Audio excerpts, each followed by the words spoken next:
So I'm with the big data department at Geotab. I report to the VP of Data Analytics, and I sit within a group responsible for a group that we call ourselves the Data Enablement Team, or the Minimum Viable Product Team. And I'll speak a little bit after the talk to our approach. I didn't put in any slides about that, but maybe wanted to share a bit of the philosophical approach to big data that we're adopting. And probably worth mentioning that, I know I'm in the present greatness here. There's a lot of experts on transportation systems. I'm far from being an expert on transportation systems, but I want to tell you a story about the art of the possible when you combine data collection with big data technology, with real world use cases, and how that can be quite interesting indeed. And obviously looking to stimulate research ideas, collaboration ideas as well. So let's jump straight into it. So who is Geotab? I know you probably read the, you've heard the name a few times, and actually if you check the Globe and Mail, the top, the top 400 growing companies, I think Geotab came in as number 191, and we've been ranked the #1 telematics company in the world 2 years in a row. And so what actually is telematics and who is Geotab? Because I think we're not really a household name. We're not a BlackBerry or, in the good old days, Nortel, or even a TELUS or Deloitte. So what do we actually do? So telematics in and of itself, it refers to this general industry around allowing mostly commercial vehicles and fleet owners to track their vehicles with the intent of improving safety and productivity and fuel economy and reducing costs and optimizing the use of what they consider assets. And so Geotab is actually was founded in 2000, so we're an overnight success, 20 years in the making, as I always make the joke. We're based out of Oakville, so we are all Canadian. We're actually, what's not on the slide is we're family owned. Our CEO still writes code to this day. We're focused primarily on engineering, and we really rely on our partner ecosystem to take our products to market. So we have a very distinct business approach, and I kind of learned from it a lot, because it's kind of counterintuitive. We don't sell directly to market. We go through others, and we've been our technology has been relied on by the U.S. government, the state of California, and many others.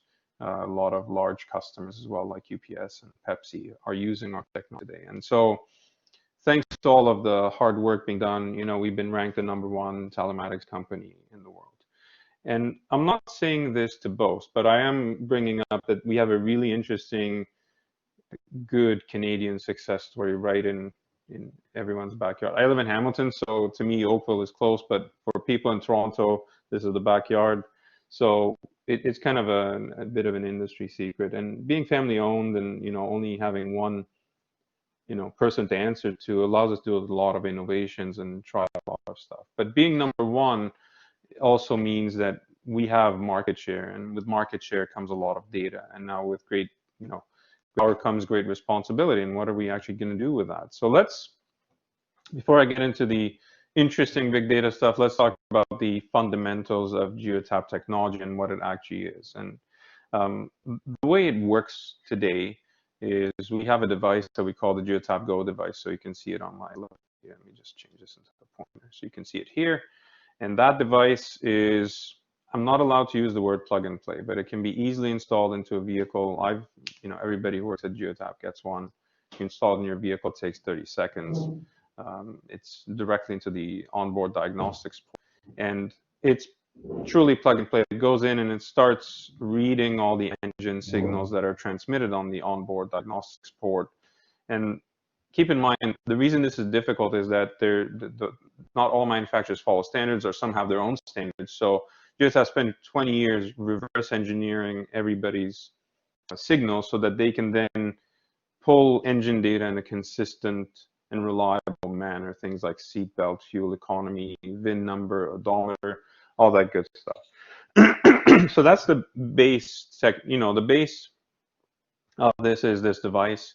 You put on top of it that there's an accelerometer to allow for detection of movement in the X, Y, and Z axis. Now you can start detecting things like a harsh braking event, so drivers slowing down suddenly, the accelerometer will pick that up, or gyroscope, harsh cornering, harsh acceleration, all that.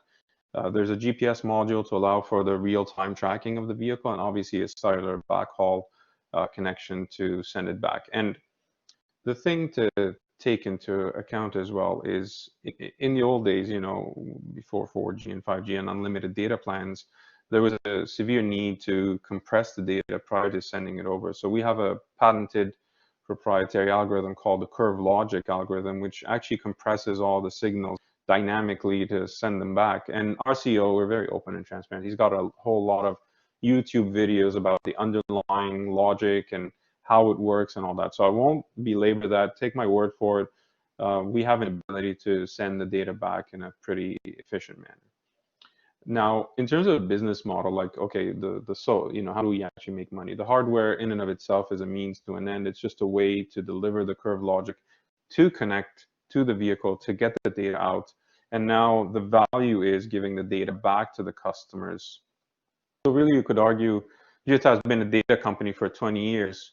And the way it's provided back to the customers, we believe in open, transparent data. So we give them the data back through APIs, or there is a management portal that allows a customer to use it to configure business rules on top of the data.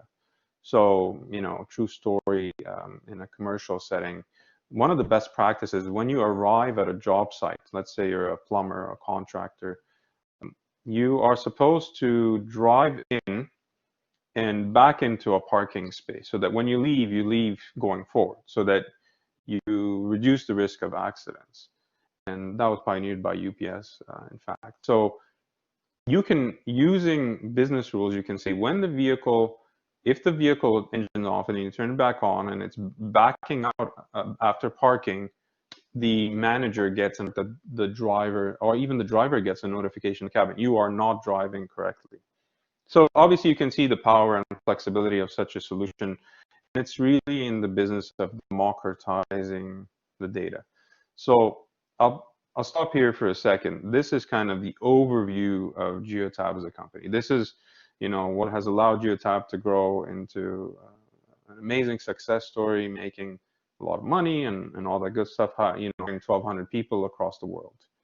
So let's now turn our attention to the actual topic of the seminar itself, which is the fact that now that you have a lot of vehicles, so we have 2 million vehicles, 2.1 million vehicles today using this technology to collect the data. So now what that means is there's a lot of data density.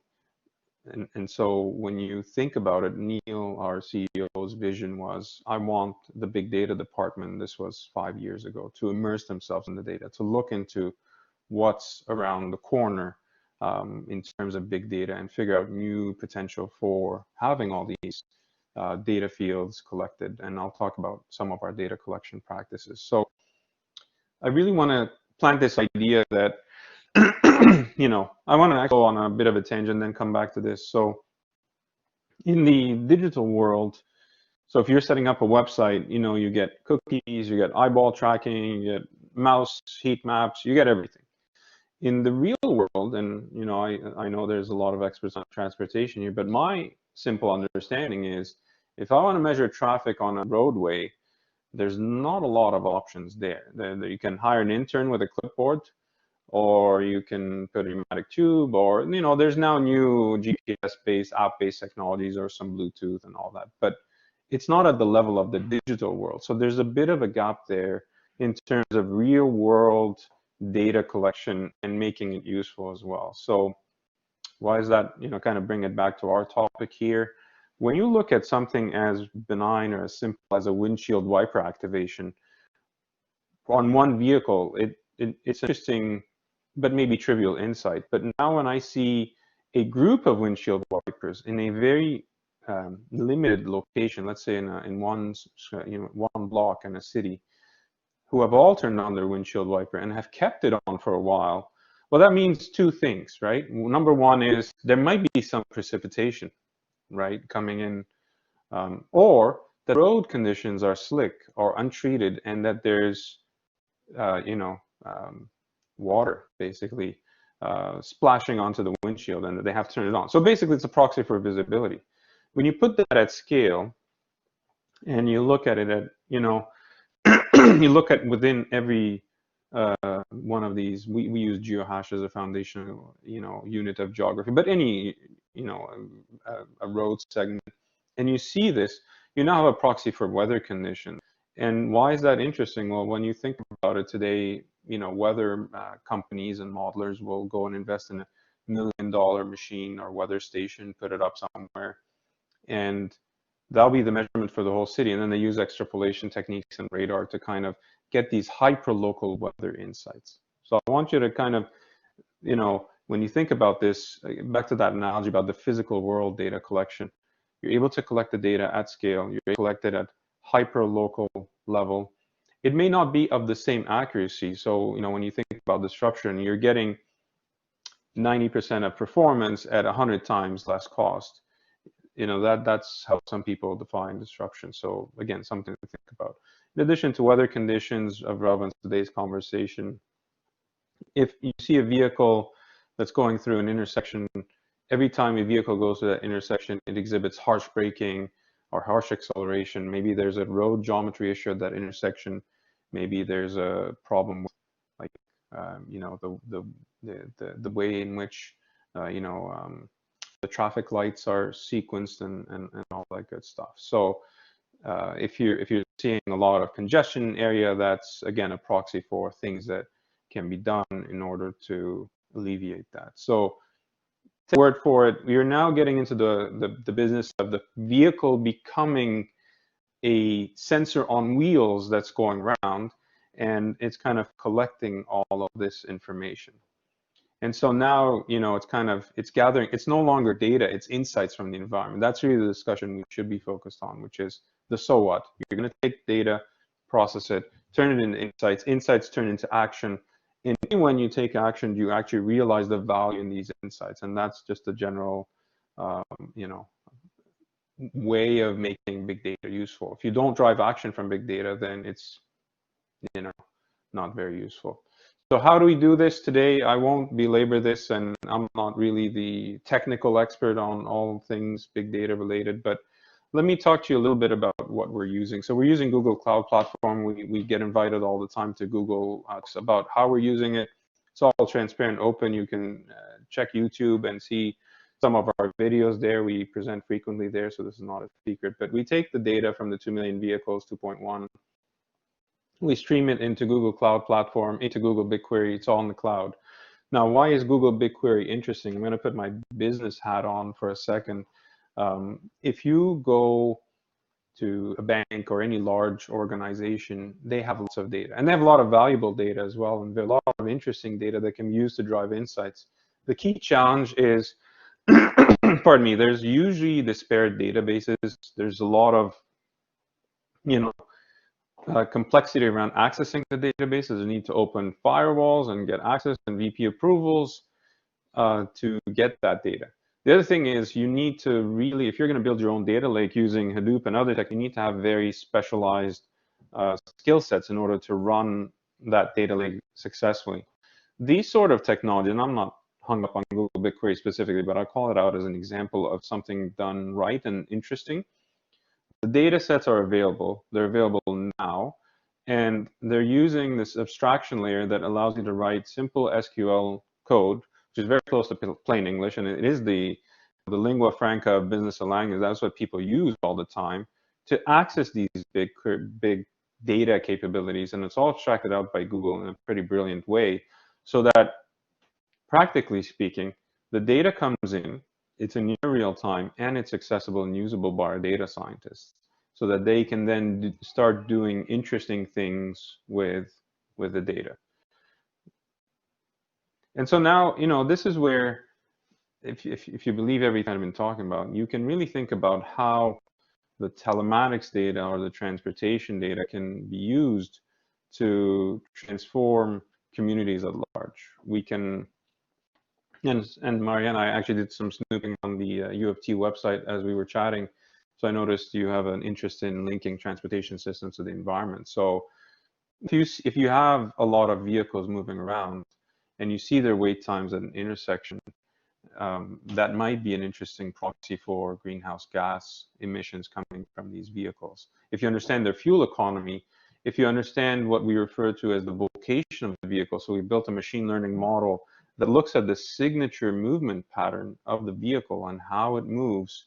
And we found that there's 16 of those. So if you Google Geotab and vocation, you're going to see a lot of how we published a dictionary about those 16 vocations. So a pizza delivery vehicle versus a police truck versus a 18-wheeler driving on the highway.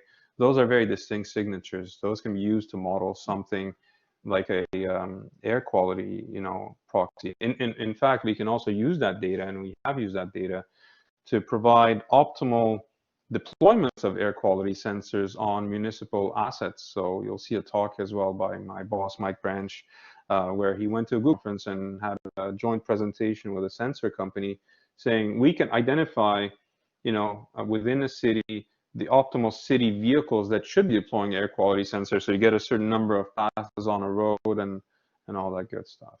You can use the data for operations, optimizing city assets. You can use public safety, infrastructure, mobility. I won't belabor this. I have a few more things to show you that I'm hoping are of interest as well, so that we get a bit of the practical. So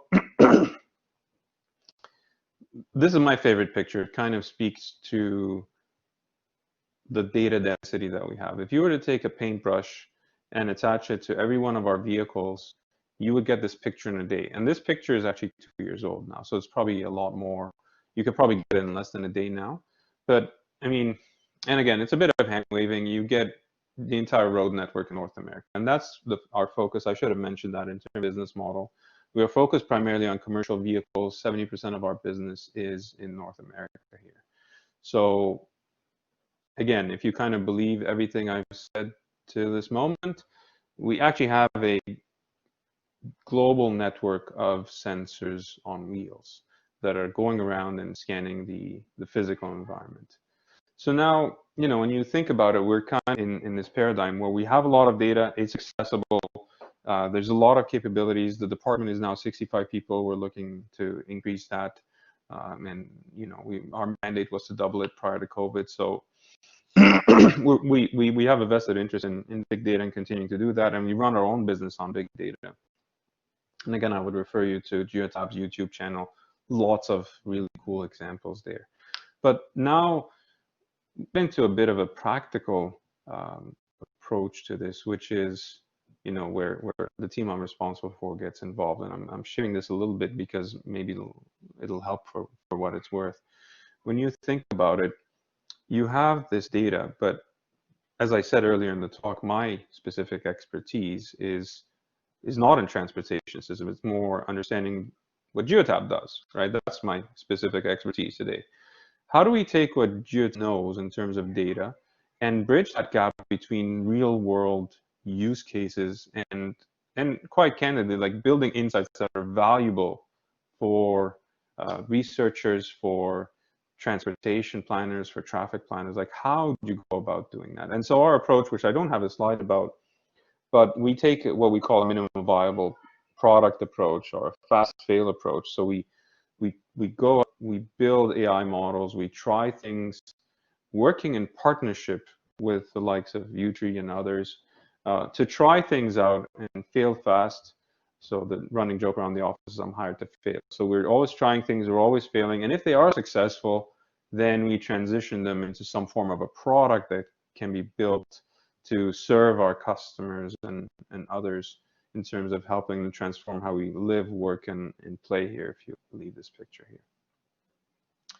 So I have some practical examples here that I wanted to take some time and walk you through, and so it's not all, no pun intended, academic. So first of all, I wanted to direct everyone's attention, a bit of shameless self-promotion here for our team, but we wanted to paint this picture that a lot of things are possible with big data. People, don't know Geotab, and those of them who do, they know of it as fleet management company. They would never make that connection that, a lot of vehicles braking at an intersection is a hazardous driving area, or that a certain pattern of vehicle movement is a proxy for parking, or We can identify cell coverage dark spots and all that, or hyperlocal weather, as I alluded to, or border crossing wait times. All these are things that we're sensing from the physical environment. We're applying AI and machine learning. This is non-trivial. GPS comes with its own issues, and all these other data sets come with their own assumptions and issues, and we take all that and transform it into something that we want to share with everyone. So this is a free portal. You can go sign up on ignition.geotab.com for an account. We'll give you access. Obviously, they're limited samples, but it is free of charge. We intend to keep it that way, and we intend to support it. And we built our own in-house visualization tool. So again, it's using BigQuery, but we built our own in-house visualization tool, as you can see here, bottom right, to allow you to visualize the data points at scale and really understand. And again, you know, something I'm going to show you a dashboard for, but when COVID happened in March, we got 10 of our best data science across multiple teams within the department, got them together and said, we need to publish some information about what's happening as a result of COVID and its impact on the community. And so I think we managed to launch like 12 data sets here. So if you can see here, I know it's a bit hard to read, but activities around airports, border volumes, border wait times, congestion at cities, fuel fill-ups. We really wanted to, and it wasn't innovation theater, because that's a concern. You have this data, you're just playing with it. No, we wanted to publish it so that people were aware of, A, that give decision makers and even the general public the sense that things were back to normal and that the supply chain was flowing. And then also give policy planners a view into economic recovery activities. And so in a later slide, I'll show you some things with Deloitte in terms of powering their economic recovery dashboard. But it just shows you that, you know, there's so much that can be done with these data sets. And our intent is to publish these so that we get people such as yourself ideating and using these data sets and giving us feedback so that we can evolve it further and build interesting things that are valuable. I'm going to walk you through a quick demo of the Ignition platform. So this here, hopefully it works, fingers crossed, it's a live presentation.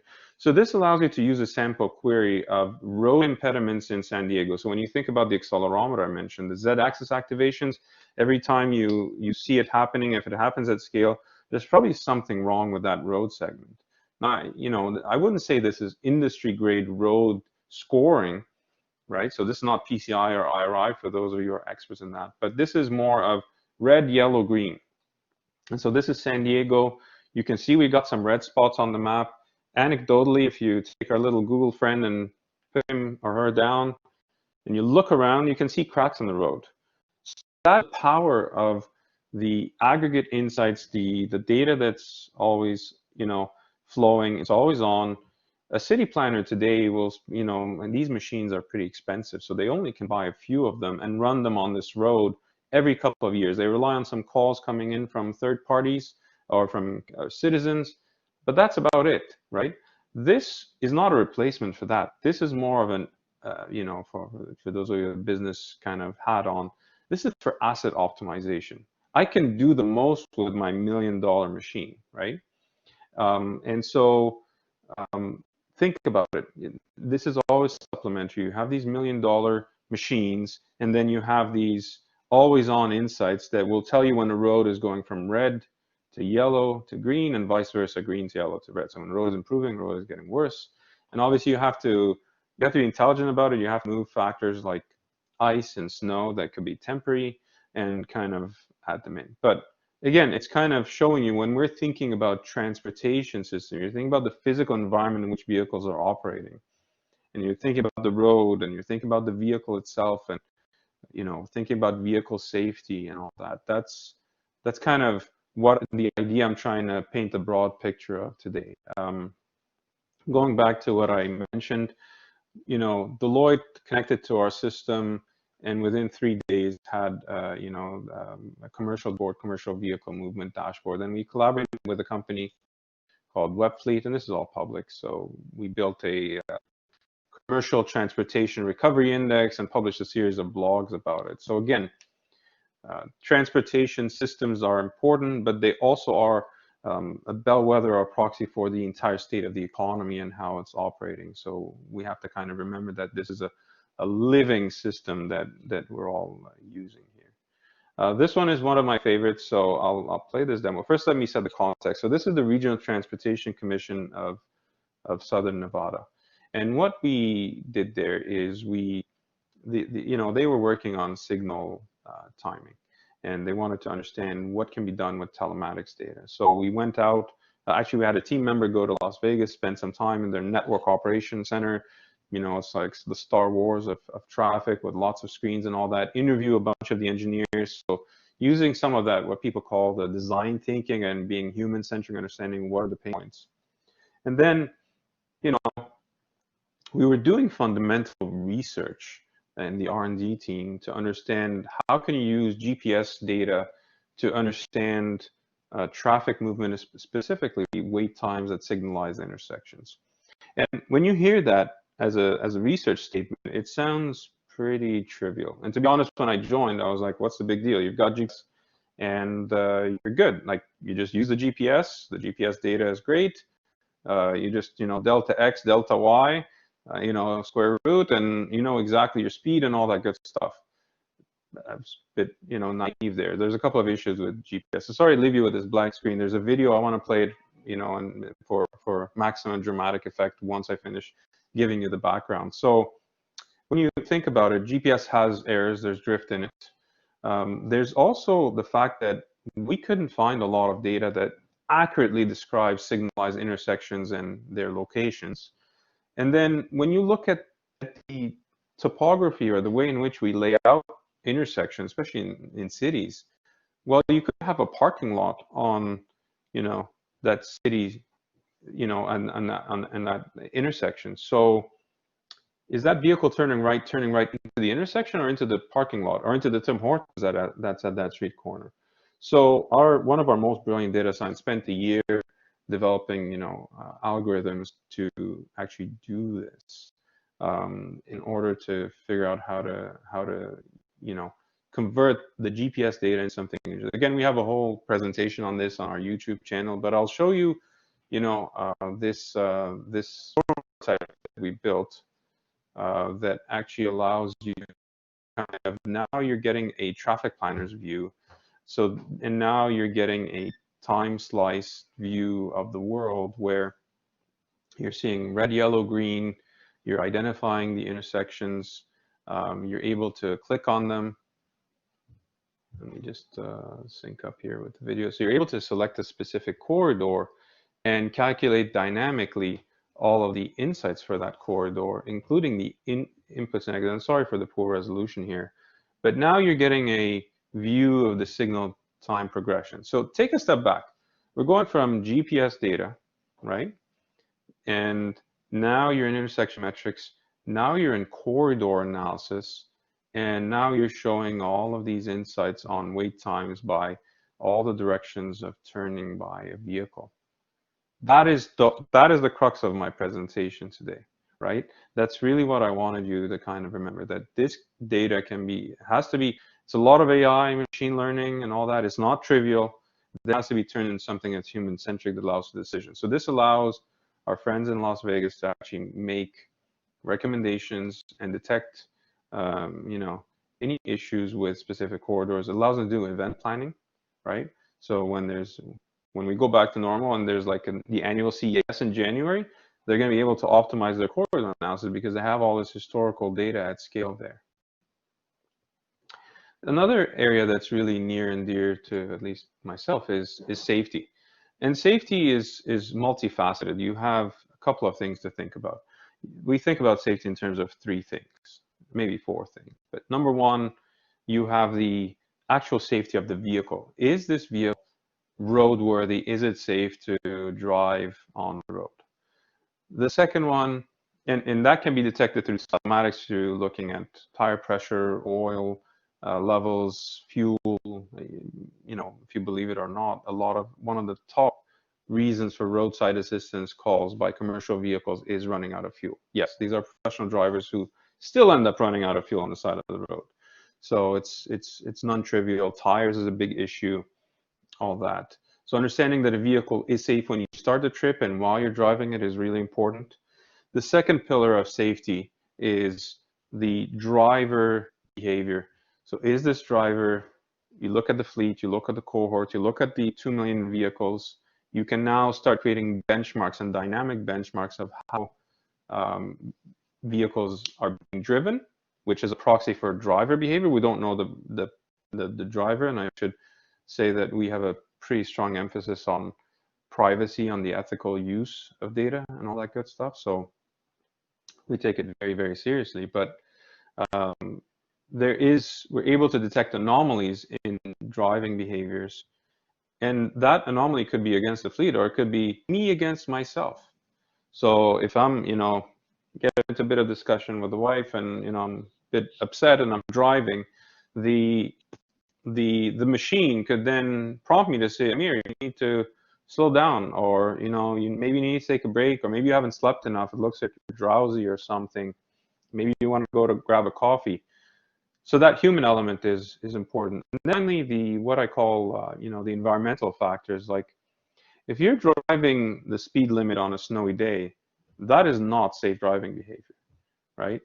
So now you have to kind of package it all up together and think about the context of operating a vehicle and driving it. And again, it's back to that comment I made about it being a living system. So now you package all of that up and aggregate. Now we can go back for our transportation system and make these safer in general. Like if you combine predicting dangerous driving via weather conditions, you play with temperature, visibility, and you get a bit of the hotspots in the city that will allow us, to better plan, to help with emergency response, to help with tow truck optimization.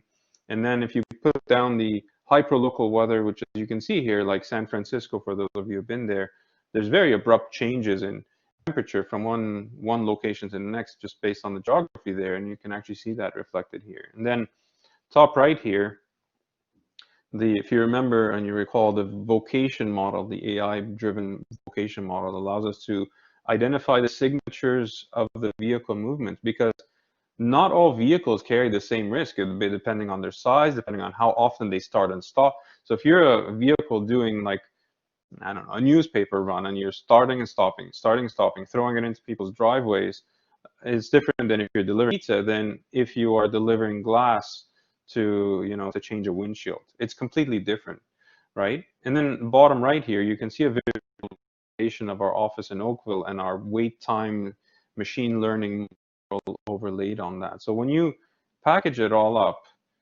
sorry, I'll go back here. When you package it all up, that's kind of a view on safety. Let me walk you through a practical example here. And I promise I don't have too many slides left. So if you're worried about the monologue extending, I'd say I need 5 more minutes. So we worked with New York City, and surprising to me, they have actually spoken about this publicly. And we have, I can share a link afterwards, but let me just wait until this reloads. Let me again set the context for you. New York City is a telematics, a customer of Geotab, and they have this, what they call the Vision Zero. Vision Zero is more of I don't know exactly what it is, but it's a global initiative that a lot of smart cities are putting forward, and they're targeting zero accidents, zero fatalities, and sorry, I should say zero crashes, not accidents. Zero crashes, zero fatalities, zero injuries, and usually it's in a time frame.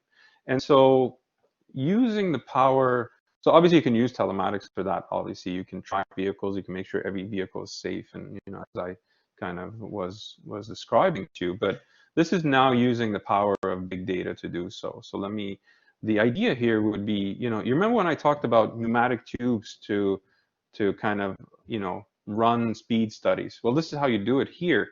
You select a road section.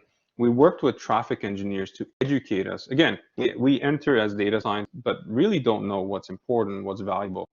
We worked with traffic engineers in New York to educate us on what is important, what is valuable, and obviously it gets complicated with free flow traffic versus other definitions, but arithmetic mean, travel reliability, breaking out by vehicle type, understanding their own fleet performance because they are a telematics customer.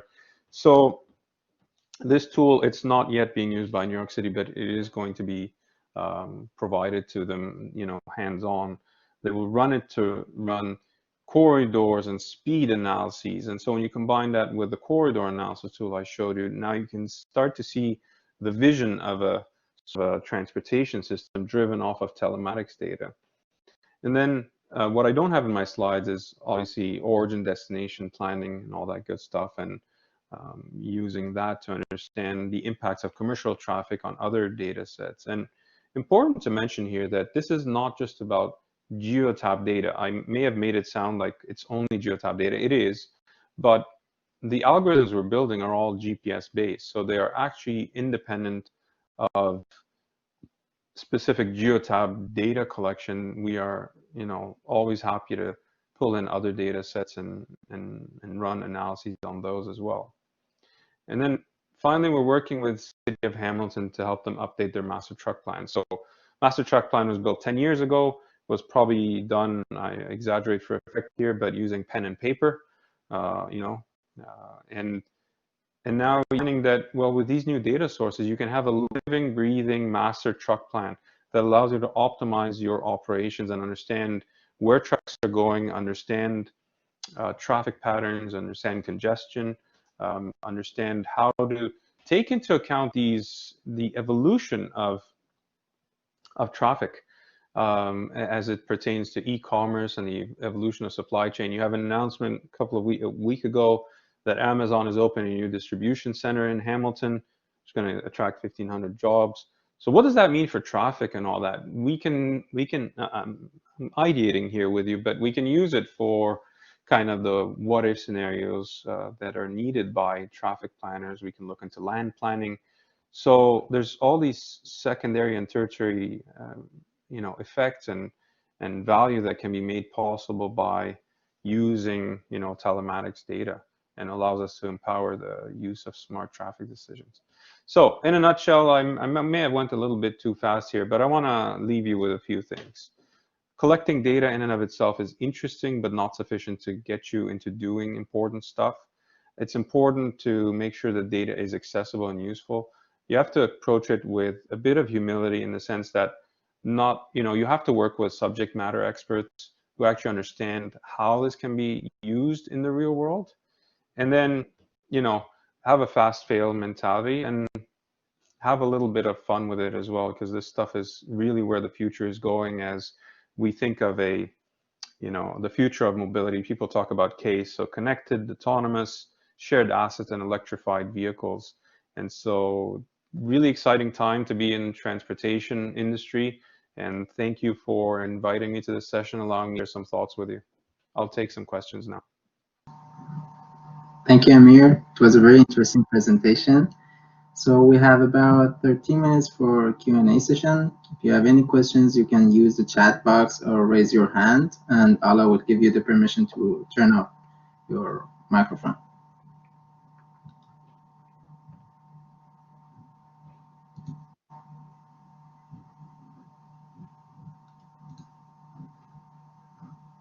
Seems Marianne has a question. Yeah, Marianne, you can go ahead and enable. Yeah, thanks, Amir, very much. Super interesting.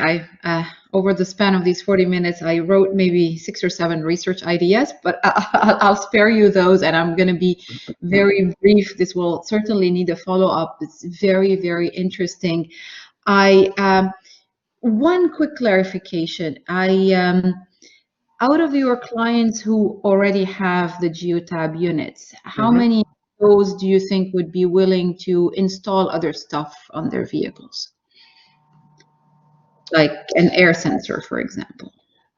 I don't know is the short answer, but the pitch of using an air sensor is very interesting for municipalities, because it allows them to optimize their existing assets, right? So we have, I don't want to say I lied, but I did say we mostly go to market through partnerships exclusively. But with government, we have actually a team that's focused on business development for government. Actually, Eric, works very closely with our colleague there, Jean-Pilon Bignel. So he actually talks to municipalities on a continuous basis, and there is interest in installing systems there for air quality, because to them it makes sense, because it's something that we're going to do anyway, so now it's good to optimize their asset. But I don't actually have a straight answer to that. I apologize.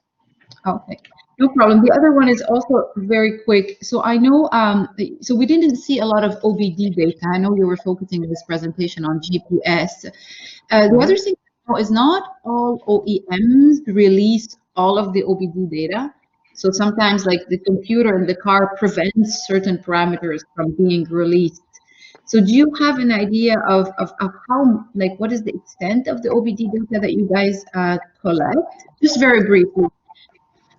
I mean, yes, so it does vary significantly by make, model, and year. You know, we have on our website, you can actually, we share exactly Okay. what we're All right. able, but to give you the headline, like fuel, odometer, VIN, seatbelt, these are kind of 90x% coverage. Things like oil. You get into things like windshield wipers and all that, you get into lower numbers like 60% and others. So yes, that is the challenge. And we are having, you know, there's a lot of initiatives out there for open vehicle sharing, right? And so there's the GAVDA initiative, and there's standardization efforts in the W3C. And also, when you think 3 steps ahead, maybe 2 steps ahead, as all vehicle manufacturers are installing telematics capability in their vehicle, one has to start thinking beyond the OBD port into cloud-to-cloud integration. So how do we build transparent and standardized data sets that allow for data sharing that are normalized and debiased and all that allows for these sort of applications for future ITS systems? Yeah. Yeah. Awesome. Thank you.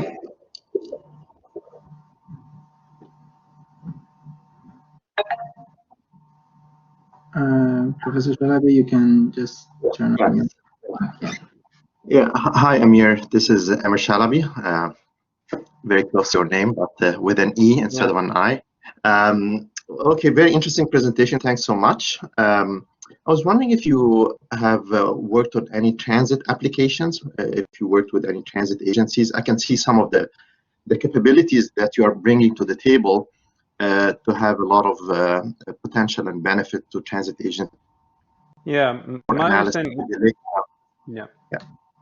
That's accurate, yeah. So you can use it in 2 ways. So one is the real-time telematics data being pulled back, and that's something our government team works directly with transit agencies to install these devices, so that then they can do just-in-time routing and, you know, notification and all that good stuff. And then in general, everything I'm describing here aids traffic planners to start thinking about priority traffic for transit and for corridor optimization for transit purposes. I have not personally worked directly with transit providers, but I know that it's within the art of the possible in terms of the aggregated data insights and how they're used. Okay, thank you. Yeah, perhaps if there's an opportunity, we can speak offline about possible collaboration. Yes.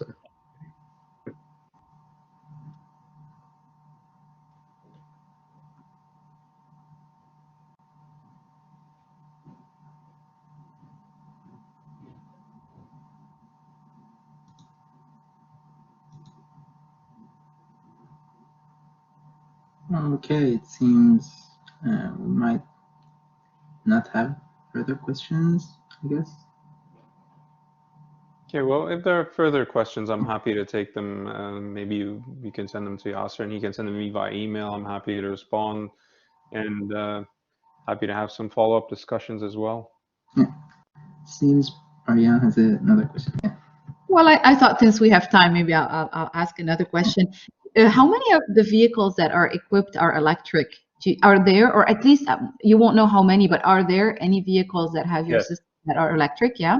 Yes, we actually made an acquisition of a company in Waterloo called Fleet Karma. This was 2 years ago, I want to say 2.5 years, that focus exclusively on electric vehicle tracking. So we do have electric vehicles in the base. And actually we're, you know, to kind of go on a little bit of that tangent, like the use of an understanding of how internal combustion vehicles are operating is really good in terms of helping us understand, well, where do we electrify? Where do we put our policy?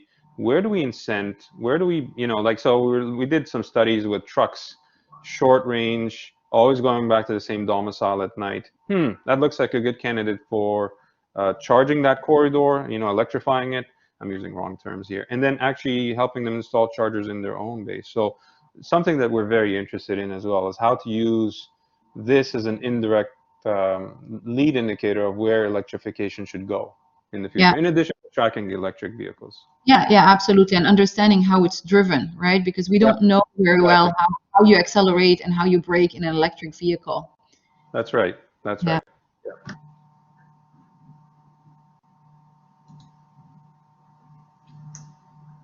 Okay.